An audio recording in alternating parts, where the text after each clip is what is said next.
வாழ்க, குருவே துணை, குரு அடி போற்றி. நேயர்கள், ஜோதிட அன்பர்கள் அனைவருக்கும் அன்பான வணக்கங்கள். நான் உங்கள் வாழ்க வளமுடன் ஜோதிடர் ஸ்ரீ குரு சுந்தர வடிவேல். இப்போ பார்த்தீங்கன்னா 2025 செப்டம்பர் மாத பலாபலன்கள் ஒவ்வொரு ராசிக்கும் எப்படி இருக்கும், என்ன செய்யலாம், என்ன செய்யக்கூடாது, என்ன விதமான வழிபாடுகள் உகந்ததாக இருக்கும், நட்சத்திர பலன்கள் எப்படி இருக்குது அப்படிங்கிறதை பற்றி முழுமையாக நம்ம விரிவாக ஒவ்வொரு ராசிக்கும் நம்ம பார்க்க இருக்கிறோம். இந்த செப்டம்பர் மாதத்தோட நிறைய விஷயங்கள் நடக்க இருக்குது. அது என்ன அப்படின்னு பார்த்தீங்கன்னா, 4 கிரகங்களின் பெயர்ச்சி இருக்கக்கூடிய மாதம் அப்படின்னா அந்த செப்டம்பர் மாதம் தான். பார்த்தீங்கன்னா தொடர்ச்சியாக 13ஆம் தேதி செவ்வாய் பகவான் பயிற்சி ஆகிறார், செப்டம்பர் 13. செப்டம்பர் 14 அப்படிங்கிறது சுக்கிரன் பயிற்சி ஆகிறார். அடுத்து செப்டம்பர் 16 புதன் பகவான் பயிற்சி ஆகிறார். அடுத்து செப்டம்பர் 17 சூரியனும் பார்த்தீங்கன்னா அடுத்த ராசிக்கு பயணம் போகிறார். அப்போ இந்த காலகட்டத்தில் பல்வேறு விதமான மாற்றங்கள், கிரகத்தின் மாற்றம் எப்படி நடக்குது அப்படிங்கிறத பொறுத்து ஒவ்வொரு ராசிக்கும் பல்வேறு விதமான மாற்றங்களை, முன்னேற்றங்களையும் எதிர்பார்க்கக்கூடிய மாதமாக இந்த மாதம் அப்படிங்கிறது அமைஞ்சிருக்குது. எந்தெந்த ராசிக்கு எப்படி இருக்குது அப்படிங்கிறத விரிவாக தெளிவாக இப்போ நம்ம பார்க்கலாம். இப்போ உங்கள் ராசிக்கு எப்படி இருக்குது அப்படிங்கிறத பார்ப்போம். அஸ்வினி நட்சத்திரம் முதல் நட்சத்திரமாக இருக்கக்கூடிய அஸ்வினி நட்சத்திரத்துக்கு இந்த செப்டம்பர் மாதத்தில் என்ன விதமான பலன்கள் இருக்குது அப்படிங்கிறத பார்க்குறோம். இப்போ அஸ்வினி அப்படின்னாலே தைரியம், தன்னம்பிக்கை, விடாப்புடியாக ஒரு விஷயத்தில் ஜெயிக்கக்கூடிய ஒரு ஆற்றல் உண்டு. துணிச்சல், தைரியம் அதிகமாக இருக்கும். மனோபலம் அதிகமாக உள்ள ஒரு நட்சத்திரம் அப்படின்னா அஸ்வினி நட்சத்திரம் தான். அஸ்வினி நட்சத்திரம் எப்போதுமே எடுத்துக்கொண்ட முயற்சியில், செயலில் பின்வாங்காத ஒரு அமைப்பு இருக்குது. முன்னோக்கி போய் அதற்கான ரிசல்ட் எடுக்கக்கூடிய ஒரு நட்சத்திரம் அப்படின்னா அஸ்வினி நட்சத்திரம். அந்த வகையில் இப்போ அஸ்வினி நட்சத்திரத்தை பொறுத்தவரை செப்டம்பர் மாதத்தில் கொஞ்சம் குழப்பங்கள் அதிகரிக்கக்கூடிய அமைப்பு அப்படிங்கிறது இருக்குது. குழப்பம், மனக்குழப்பம் வரக்கூடிய அமைப்பு இருக்குது. இருப்பினும் பார்த்தீங்கன்னாக்க இந்த காலகட்டத்தில் மனம் சார்ந்த தடுமாற்றமும் ஏற்படும். அதனால் கொஞ்சம் கவனமாக செயல்பட வேண்டிய அமைப்பு அப்படிங்கிறது செப்டம்பர் மாதத்தில் இருக்குது. அது எப்போது வரையும் இருக்குது அப்படின்னா செப்டம்பர் 17ஆம் தேதி வரையும் பார்த்தீங்கன்னா இந்த குழப்பமான சூழ்நிலைகள் வந்து போகும். எது சரி, எது தவறு அப்படிங்கிறது, மனப்போராட்டம் அப்படிங்கிறது முடிவுக்கு வரக்கூடிய தேதி அப்படின்னு பார்த்தோம்னா செப்டம்பர் 17. அதற்கு பிறகு உங்களுக்கு ரொம்ப அற்புதமாக இருக்குது. நினைச்ச காரியங்கள் நினைத்த மாதிரி நடக்கக்கூடிய, முயற்சிகள் வெற்றி பெறக்கூடிய ஒரு நல்ல மாதம் செப்டம்பர் மாதம். மேசராசி காலச்சக்கரத்தின் முதல் ராசியாக இருக்கக்கூடிய மேசராசி அன்பர்களுக்கு இப்போ மேசராசி அப்படின்னு எடுத்துக்கிட்டோம்னாலே பார்த்தீங்கன்னா செவ்வாய் பகவானோட ஆதிக்கம் அப்படிங்கிறது நிறைய இருக்கக்கூடிய ஒரு அமைப்பு அப்படிங்கிறது உண்டு. அப்போ அப்படின்னா என்ன அப்படின்னு கேட்டோம்னாக்க, ஆளுமைத்தன்மை அப்படிங்கிற ஒரு விஷயம் மேசராசிக்கே உண்டான ஒரு சிறப்பு. சரி, இவ்வளவு சிறப்புகள் இருந்தும் இந்த காலகட்டம் ஏன் இவ்வளவு குழப்பமாகவும் வருத்தமாகவும் இருக்குது அப்படிங்கிறத பார்க்கலாம். பல்வேறு விதமான வருத்தங்களும் குழப்பங்களும் நிறைந்து ரொம்ப எதை செய்கிறது, எதை செய்கிறதில்ல, வேலை இருக்குமா, வேலை இருக்காதா, தொழில் சரியாக போகுமா, வருமானம் இருக்குமா, கடன் பிரச்சனைகளை தீர்க்க முடியுமா அப்படின்னு பல்வேறு விதமான குழப்ப நிலைகளில் நம்ம வாழ்க்கை பயணம் அப்படிங்கிறது போய்கிட்டு இருக்கு. அதுலேயும் குறிப்பாக கடந்த மாதத்தில் பார்த்திங்கன்னா நிறைய பேர் நிறைய கடன்கள் வாங்கக்கூடிய சூழ்நிலை ஏற்பட்டுருச்சு. கடன் பிரச்சனைகளை சந்திச்சாச்சு. ஆமாம், வருத்தங்கள் பல பேருக்கு. ஆமாம், அது இல்லாமல் வேலை சம்பந்தப்பட்ட இடங்களில் வாக்குவாதங்கள், வேலையில் ஒரு முன்னேற்றம் இல்லாத ஒரு சூழ்நிலை அப்படிங்கிறது ஏற்பட்டுருச்சு. எதிரிகளோட தொந்தரவுகள், எப்போவோ நம்ம ஏதோ சொல்லி வச்சதெல்லாம் இப்போ வந்து பிரச்சனையாக வர்றது அப்படின்னு பல்வேறு விஷயங்களை நம்ம சந்திச்சுக்கிட்டு இருக்கோம். இருப்பினும் இந்த செப்டம்பர் மாதத்தில் ஒரு மாற்றம் அப்படிங்கிறது நடக்குது. ஒரு சிறப்பான மாற்றம் அப்படிங்கிறது மேசராசிக்கு அற்புதமாக நடக்க இருக்குது. என்ன அப்படின்னு பார்த்தோம் அப்படின்னா, இந்த ராசிக்கு 6ஆம் இடத்தில் இருந்து செவ்வாய் பகவான் பல்வேறு விதமான குழப்பங்களையும், சிக்கல்களையும், கடன் பிரச்சனைகளையும், பல்வேறு விதமான இன்னல்களையும், அந்த சூழ்நிலைகளில் இருந்த சிக்கல்களுக்கெல்லாம் ஒரு தீர்வாக பார்த்தீங்கன்னா இந்த மாதத்தில் 13ஆம் தேதி பார்த்தீங்கன்னா பெயர்ச்சி ஆகிறார் செவ்வாய் பகவான். உங்களுடைய ராசிநாதன் பெயர்ச்சி ஆகக்கூடிய இந்த காலகட்டத்தில், 7ஆம் இடத்துக்கு பெயர்ச்சி ஆகக்கூடிய இந்த காலகட்டத்தில், துலாம் ராசியில் இருக்கக்கூடிய இந்த காலகட்டத்தில் பார்த்தீங்கன்னா குரு பகவானோட நேரடி பார்வை அப்படிங்கிறது உங்களுடைய ராசிநாதனுக்கு ரொம்ப சிறப்பாக கிடைக்குது. அப்போ உங்களுக்கே கிடைக்கிறது மாதிரி தான், ஆசீர்வாதம் கிடைக்கிறது மாதிரி தான்.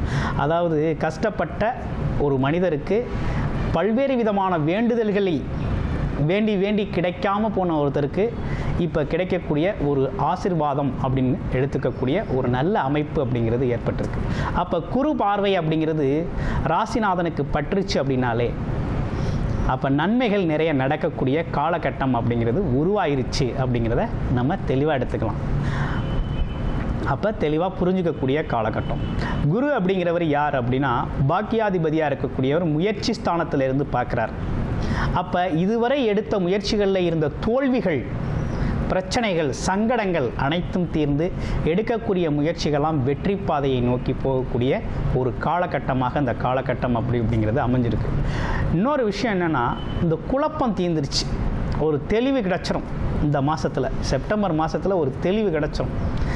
ஆமாம், வேலைக்கு என்ன பண்ணுறது, தொழிலுக்கு என்ன பண்ணுறது, குடும்பத்தில் பிரச்சனைகளுக்கு என்ன பண்ணுறது, கடன் பிரச்சனை என்ன பண்ணுறது, பல்வேறு விதமான விஷயங்களை போட்டு குழப்பிக்கிட்டு இருக்கவங்களுக்கு ஒரு தெளிவுக்கு, ஒரு கிளாரிட்டி கிடைக்கக்கூடிய மாதம் இந்த மாதம். நீங்களே ஒரு முடிவுக்கு வந்துடுவீங்க. எப்படி, எது பிறகு செய்யலாம், எதை இப்போ செய்யலாம், எது எதிர்காலத்தில் செஞ்சுக்கலாம், இப்போ நம்மக்கிட்ட என்ன இருக்குது என்ன இல்லை. அது மட்டும் இல்லாமல் மற்றவங்களை நம்பி ஓடின காலமெல்லாம் போய் இனிமேல் சொந்தமாக தன்னை நம்பி ஒரு அடி எடுத்து வைப்போங்கிற ஒரு அற்புதமான சிந்தனை நமக்குள்ளே வந்துடும். பிறர் பாதை, பிறர் போன வழியில் அல்லது பிறர் காட்டின வழியில் போய்கிட்டு இருந்த நீங்கள் இப்போ உங்களுக்குன்னு ஒரு சுயமாக உங்களை நம்பி பயணம் செய்யக்கூடிய மாதமும், மனதில் மாற்றம் ஏறக்கூடிய மாதமாகவும், தன்னம்பிக்கை அதிகமாக வளரக்கூடிய மாதமாகவும், எதுவும் தன்னால் முடியும் அப்படிங்கிற ஒரு முழு நம்பிக்கையோடு பார்த்திங்கன்னா அடுத்த கட்டத்தை நோக்கி வாழ்க்கை பயணம் அப்படிங்கிறது ஆரம்பிக்க போகுது. அடுத்து வரன் பார்க்குறவங்களுக்கு குடும்ப அமைப்புகள்லாம் எப்படி இருக்குது அப்படின்னு பார்த்தோம் அப்படின்னா, வரன் கிடச்சிரும். ரொம்ப நாள் தேடி கிடைக்காத ஒரு விஷயம்லாம் இந்த மாதத்தில் கண்டிப்பாக உங்களுக்கான திருமண பாக்கியங்கள் கைகூடக்கூடிய ஒரு அமைப்பு அப்படிங்கிறது உருவாயிருச்சு. குரு பார்வையால் நிகழக்கூடிய ஒரு அமைப்பு. அப்போ உங்களுக்கு கிடைக்க வேண்டிய முயற்சிகள், ஆசைகள், எண்ணங்கள் இவை அனைத்தும் நிறைவேறக்கூடிய ஒரு நல்ல மாதம். அடுத்து பார்த்திங்கன்னா, கணவன் மனைவி ஒற்றுமையில் இருந்து வந்த விரிசல்கள் சொல்லக்கூடாது. கடந்த மாதங்களில் கணவன் மனைவி பிரச்சனை அப்படின்னா மேசராசி அன்பர்களுக்கு எக்கச்சக்கம். இப்போ அதெல்லாம் பார்த்தீங்கன்னாக்க இந்த மாதத்தில் ஒரு மாற்றம் அப்படிங்கிறது நடக்க இருக்குது. அதில் ஒரு நல்ல விஷயங்கள் நடக்க இருக்குது. புரிந்து கொள்ளக்கூடிய தன்மை அப்படிங்கிறது அதிகரிக்கக்கூடிய ஒரு அமைப்பு அப்படிங்கிறது இருக்குது. அப்போ குரு பார்வையால் பார்த்தீங்கன்னா விட்டு கொடுத்து போகக்கூடிய ஒரு தன்மையெல்லாம் உருவாகுது. அப்போ பணப்பிரச்சனைக்கு கொஞ்சம் தீர்வுகள் அப்படிங்கிறது கிடைக்கக்கூடிய மாதமாகவும் இந்த மாதம் இருக்குது. எது எப்படி இருந்தாலும் நமக்கு 7.5 சனி காலம், அதை மறந்துடக்கூடாது மேசராசி அன்பர்கள். ஏன்னா 12ல் சனி பகவான் வந்து அமர்க்கார். தொழிலதிபதி, லாபாதிபதி 12ஆம் இடத்துல வந்துட்டார். 7.5 சனி அப்படிங்கிறத மறந்துடக்கூடாது. எப்போ வேணாலும் சரிக்கிறோம். அப்போ கவனமாக இருக்கணும். எதில், தொழில் அமைப்புகள், வேலை அமைப்புகள் அப்படிங்கிற ஒரு விஷயத்தில், வருமானம் சார்ந்த விஷயத்தில் அப்படிங்கிற ஒரு விஷயத்தில் ரொம்ப கவனமாக இருக்கணும் அப்படிங்கிற ஒரு அமைப்பு இருக்குது. அப்போ பணம் கையாளுதல் அப்படிங்கிற ஒரு விஷயத்துலையும் கவனமாக இருக்கணும் அப்படிங்கிற அமைப்பு அப்படிங்கிறது இருக்குது. சரி, இவ்வளோ விஷயங்கள், நல்ல விஷயங்கள் நடக்க இருக்குது.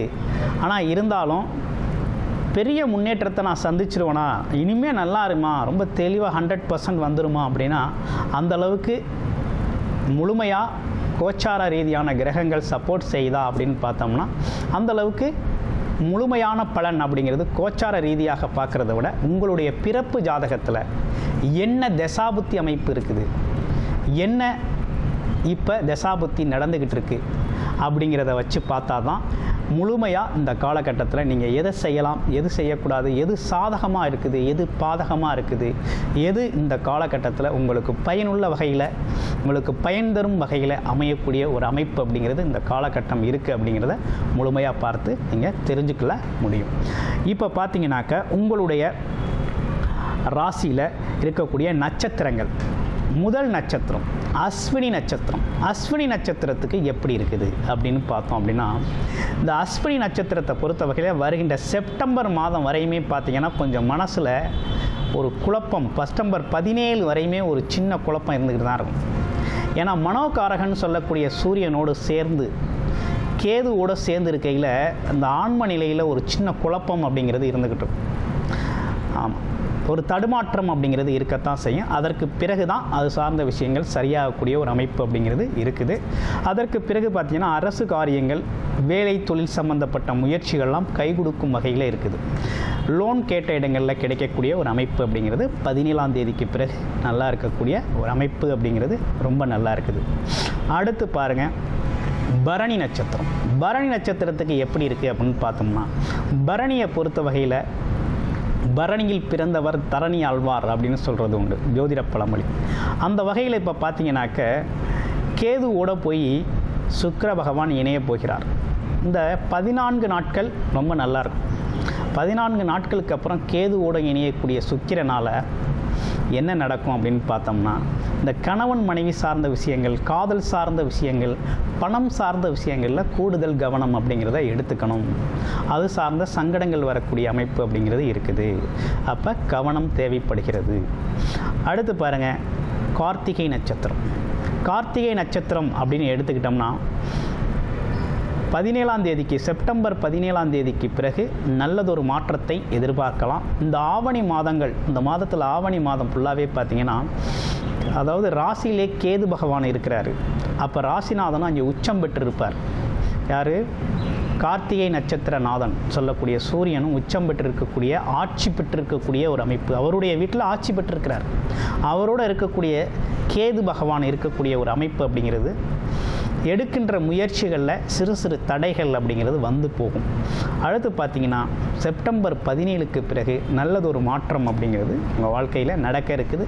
வருமானம் சார்ந்த விஷயங்கள், குடும்ப அமைப்புகளில் இருக்கக்கூடிய சிக்கல்கள் அனைத்தும் சிறப்பாக தீரக்கூடிய ஒரு அமைப்பு அப்படிங்கிறதும், வேலை உழைப்பு, அது மட்டும் இல்லாமல் குடும்பத்தோட தேவைகள் நிறைவேற்றுதல், குறிப்பாக வாக்கு கொடுத்த வாக்கை காப்பாற்றுதல், இப்படிப்பட்ட விஷயங்கள்லாம் ரொம்ப சிறப்பாக அமையக்கூடிய ஒரு காலகட்டமாக பார்த்திங்கன்னா செப்டம்பர் 17க்கு பிறகு ரொம்ப நல்லா இருக்குது அப்படிங்கிறது தான் அமைப்பாக இருக்குது. அப்போ ஓவராலாக பார்த்தோம்னாக்க இந்த மேசராசியை பொறுத்த வகையில் 7 சனி காலம் அப்படிங்கிறது இன்னும் முடியலை. மற்றபடி இந்த செப்டம்பர் மாதத்தில் ஒரு இவ்வளவு காலம் இருந்த சங்கடங்கள் இல்லாமல் நல்ல மாற்றங்களும் முன்னேற்றங்களும் ஏற்படக்கூடிய வாய்ப்புகள் நிறைய கிடைக்கக்கூடிய மாதமாக இந்த மாதம் அப்படிங்கிறது உங்களுக்கு அமைஞ்சிருக்கு. நன்றி, வணக்கம், வாழ்த்துக்கள்.